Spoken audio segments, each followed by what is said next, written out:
with him were heavy with sleep, and when they were awake, they saw his glory, and the two men that stood with him. And it came to pass, as they departed from him, Peter said unto Jesus, Master, it is good for us to be here, and let us make 3 tabernacles, one for thee, and one for Moses, and one for Elias, not knowing what he said. While he thus spake, there came a cloud, and overshadowed them, and they feared as they entered into the cloud. And there came a voice out of the cloud, saying, This is my beloved Son, hear him. And when the voice was past, Jesus was found alone. And they kept close, and told no man in those days any of those things which they had seen. And it came to pass, that on the next day, when they were come down from the hill, much people met him. And, behold, a man of the company cried out, saying, Master, I beseech thee, look upon my son, for he is mine only child.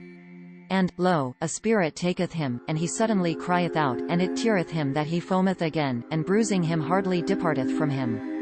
And I besought thy disciples to cast him out, and they could not. And Jesus answering said, O faithless and perverse generation, how long shall I be with you, and suffer you? Bring thy son hither. And as he was yet a-coming, the devil threw him down, and tare. And Jesus rebuked the unclean spirit, and healed the child, and delivered him again to his father. And they were all amazed at the mighty power of God. But while they wondered every one at all things which Jesus did, he said unto his disciples, Let these sayings sink down into your ears, for the Son of Man shall be delivered into the hands of men. But they understood not this saying, and it was hid from them, that they perceived it not, and they feared to ask him of that saying. Then there arose a reasoning among them, which of them should be greatest.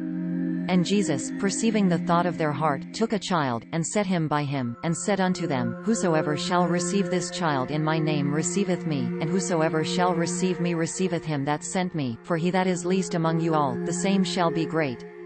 And John answered and said, Master, we saw one casting out devils in thy name, and we forbade him, because he followeth not with us. And Jesus said unto him, Forbid not, for he that is not against us is for us. And it came to pass, when the time was come that he should be received up, he steadfastly set his face to go to Jerusalem, and sent messengers before his face, and they went, and entered into a village of the Samaritans, to make ready for him.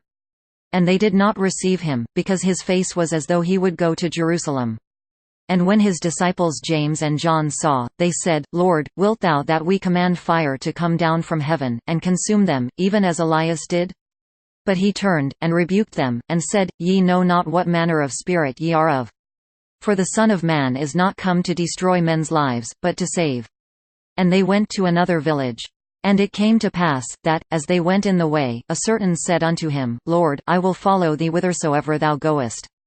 And Jesus said unto him, Foxes have holes, and birds of the air nests, but the Son of Man hath not where to lay head. And he said unto another, Follow me. But he said, Lord, suffer me first to go and bury my father. Jesus said unto him, Let the dead bury their dead, but go thou and preach the kingdom of God. And another also said, Lord, I will follow thee, but let me first go bid them farewell, which are at home at my house. And Jesus said unto him, No man, having put his hand to the plow, and looking back, is fit for the kingdom of God. This content was provided by AngeloTricarico.com. Subscribe to the channel for more stories.